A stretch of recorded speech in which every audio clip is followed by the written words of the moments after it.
We now invite you to join us for part 5 of the rebroadcast of the live conference with Supreme Master Ching Hai, titled Humanity's Leap to the Golden Era, Washington, D.C. Climate Change Conference on November 8, 2009, in Washington, D.C., USA.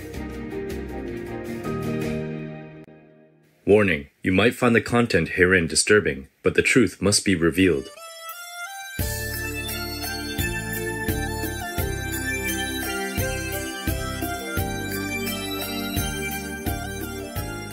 Dr. Michael Greger is a medical doctor and the Director of Public Health and Animal Agriculture for the Humane Society of the United States. He is a foremost authority on swine flu and many other types of diseases. Dr. Greger is the author of the book Bird Flu, a virus of our own hatching. He is also a vegan. Please join us in welcoming Dr. Michael Greger.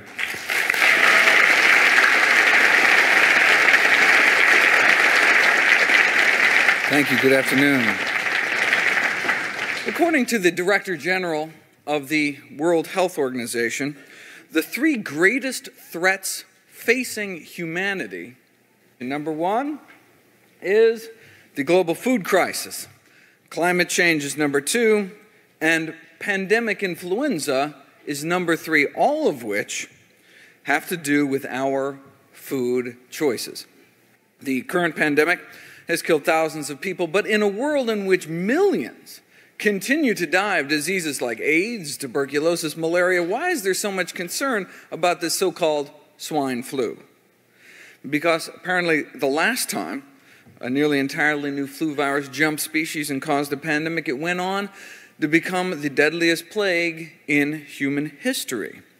The influenza pandemic of 1918, most flu strains tend to spare young, healthy adults. The 1918 virus killed people in the prime of life. In 1918, more than a quarter of all Americans fell ill. This is a chart of percent of population dying here in the States. In 1918, as many as 50 to 100 million people lost their lives. A similar virus today could kill many, many more. What started for millions around the globe as muscle aches and a fever ended days or even hours later. Homeless orphans, their parents gone, wandered the empty streets. One agonized official in the stricken East sent an urgent warning west, quote, "Hunt up your woodworkers and set them to making coffins, then take your street laborers and set them to digging graves." This is a clipping from the New York Times at the time. Victims of plague everywhere, great pyres of bodies consumed by the flames. That 1918 flu virus killed more people in 25 weeks than AIDS has killed in 25 years. No war, no plague, no famine has ever killed so many people in so short of time as the 1918 pandemic. Where did it come from? The conventional wisdom is that the 1918 pandemic was triggered when an H1N1 bird virus in its entirety, all 8 gene segments, jumped into human beings. We then apparently passed it along to pigs, sickening millions of them as well. Now, after the pandemic, when our immune systems got used to the new virus, it turned into the regular seasonal flu. And in pigs, it turned to what we call classic or classical swine flu. Before 1918, we have no reports ever of any pigs coming down with the flu at all. So throughout the roaring 20s, people got the regular flu every year, and pigs got the swine flu. Same thing with the 30s, and the same with the 40s.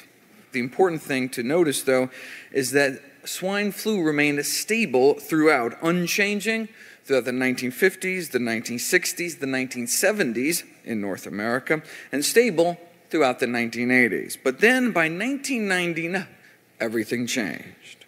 A never-before-described triple-species flu virus arose. The classic swine flu virus, after being stable for 80 years straight, picked up 3 gene segments from the circulating human flu virus, and then 2 gene segments from a bird flu virus to create the first triple animal reassortment virus ever described. Our first hybrid, a human-pig viral mutant, was discovered on an industrial pig operation in Newton Grove, North Carolina in August 1998, owned by a massive pork conglomerate by the name of Hogslat. The virus mutated further and then spread within months throughout the United States.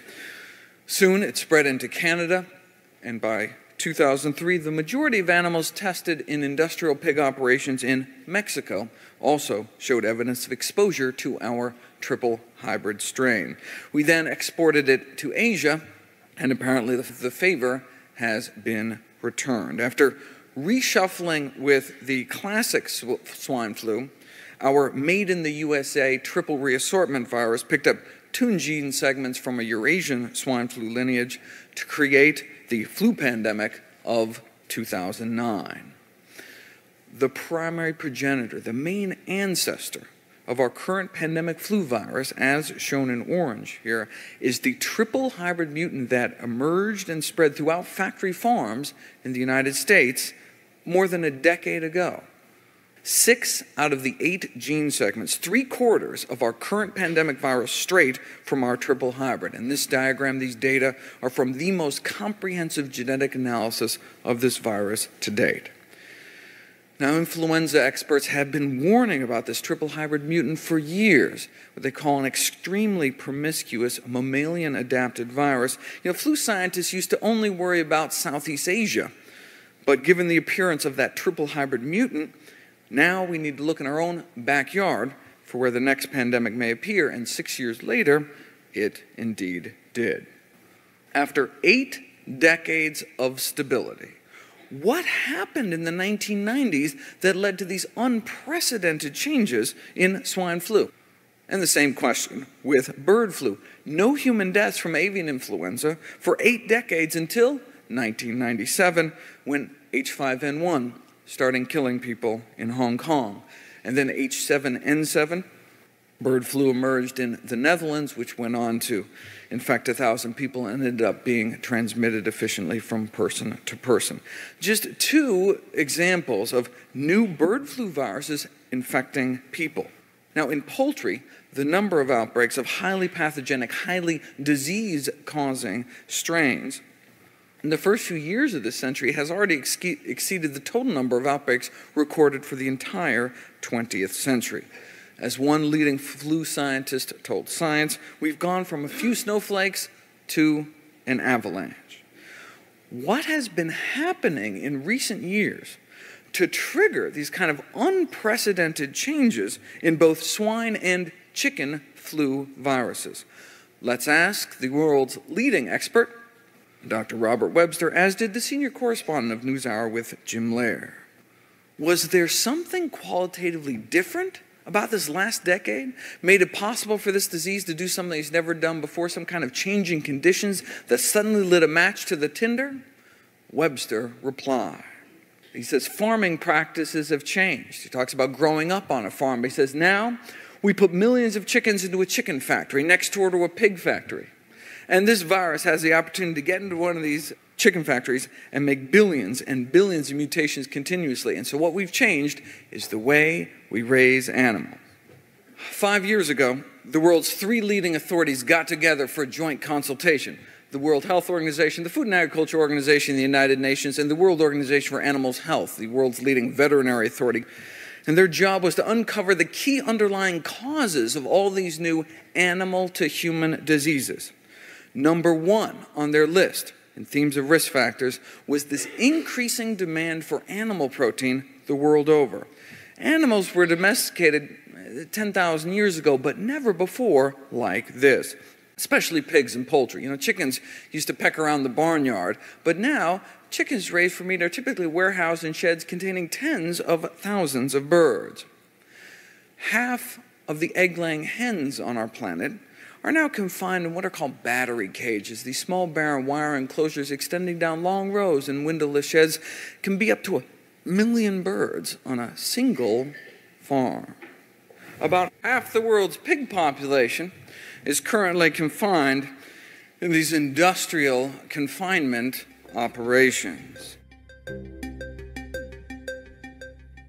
These intensive systems represent the most profound alteration of the human-animal relationship in 10,000 years. Now, the industry is slowly waking up to the growing realization that viruses previously innocuous to natural host species have in all probability become more virulent by passes through these large commercial populations. This is from an international trade journal. This is not, arguably, how animals were meant to live. So how does the poultry industry feel about the possibility of its own so-called factory farms leading to a pandemic that could kill millions of people? Well, the executive editor of Poultry Magazine wrote an editorial on just that topic.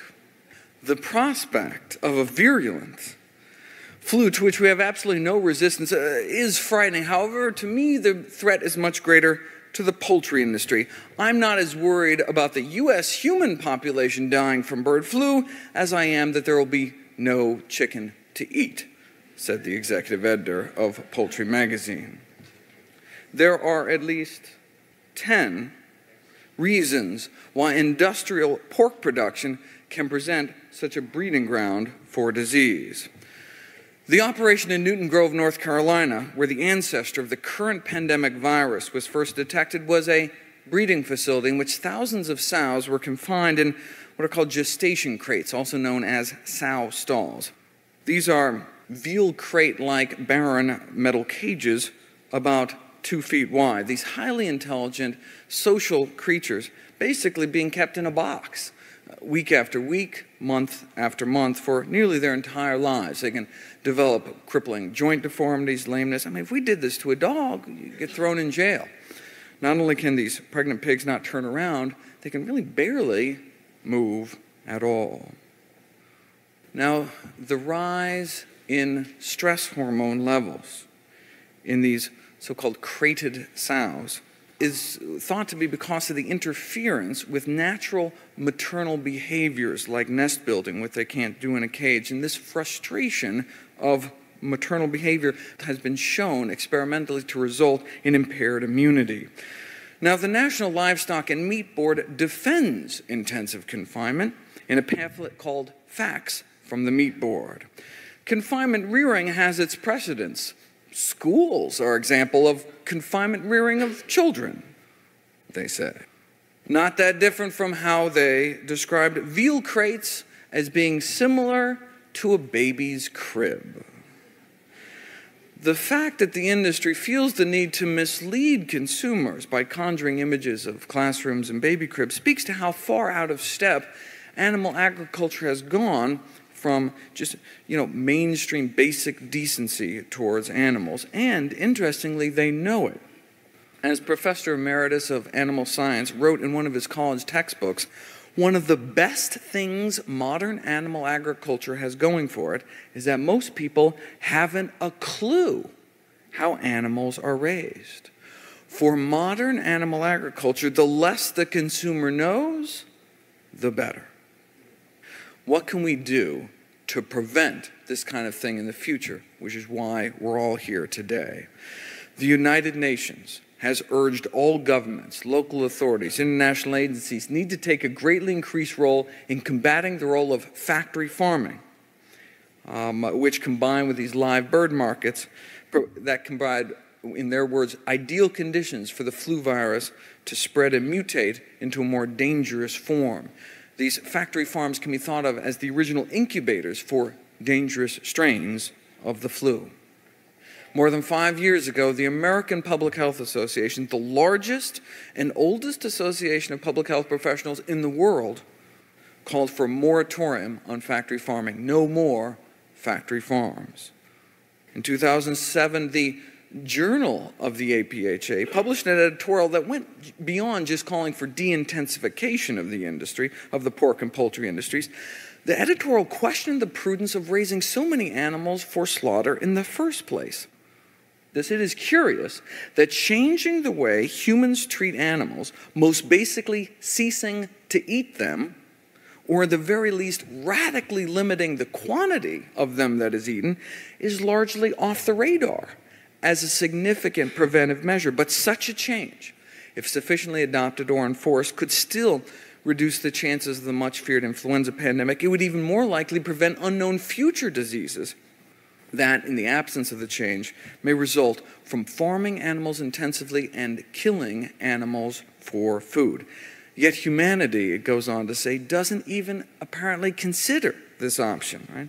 We don't tend to shore up the levees until after the disaster strikes. The editorial concludes, those who consume animals not only harm those animals and endanger themselves, but they also threaten the well-being of future generations. It is time for humans to remove their heads from the sand, they say, and recognize the risk to themselves that can arise from the maltreatment of other species. How we treat animals can have global public health implications.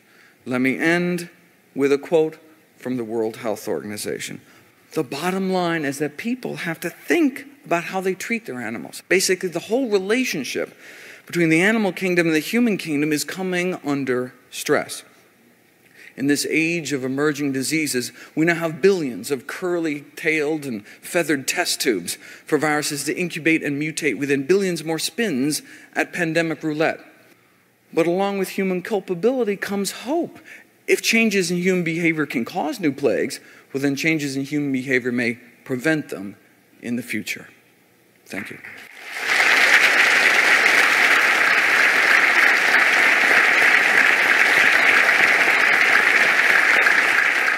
Thank you, Dr. Michael Greger. The information you have given us is truly thought-provoking. Piano is one of the musical instruments originally designed to reproduce higher universal frequencies. Let's listen to some piano music now that will lift our spirits. Our next performer was born in Vietnam. Miss Nguyen Pham showed musical talent very early. When she was only 7, she won a scholarship to study at the prestigious conservatory.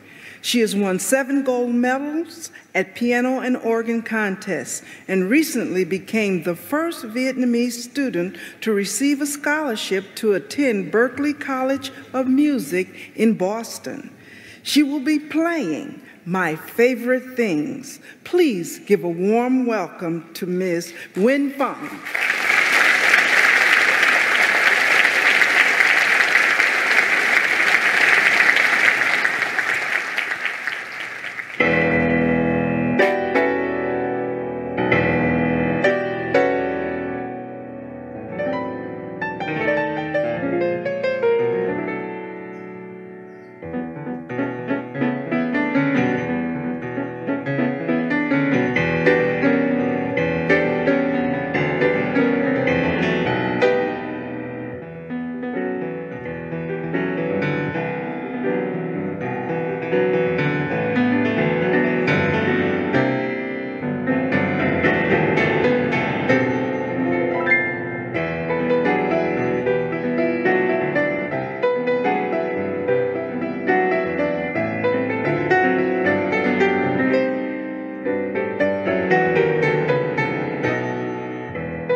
Fong, for sharing your uplifting music with us.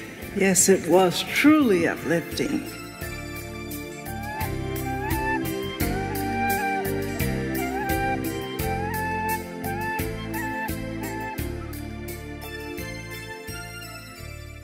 My name is Dr. Michael Greger. I'm the Director of Public Health and Animal Agriculture at the Humane Society of the United States and its international arm, Humane Society International.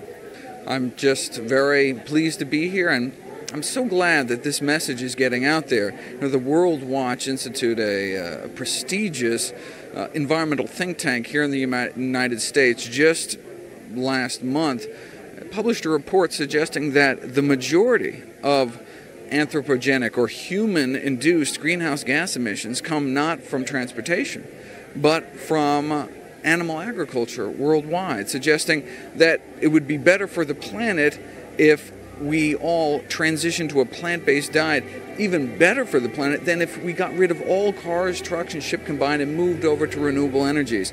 And so I think that really, particularly as Copenhagen comes up in December, it really underscores the need for us to make radical changes in society for our future generations.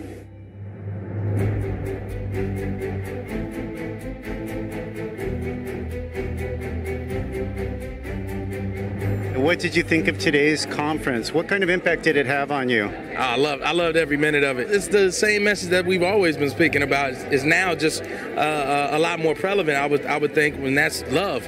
And of course, be vegan. I don't think people really should be calling vegans. I think they should just be calling them passionate people who believe in saving the planet. So if you want to save the planet, then you know what to do. Veganism is a great way to take on climate change, for sure. And what is your impression of Supreme Master Ching Hai, given the fact that you just heard her speak? She seemed really nice. Really, really nice. And like I said, you know, she makes a great point about the vegan diet. And that combined with, you know, moving away from fossil fuels and towards clean, renewable resources, making sure we pay attention to science-based solutions, that's exactly how we're going to create a peaceful, green future.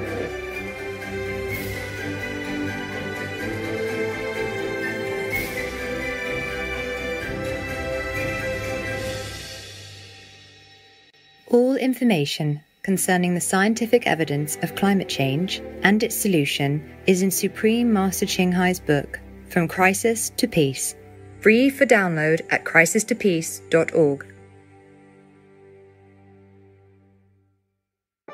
Peace-loving viewers, we appreciate your presence today on Words of Wisdom.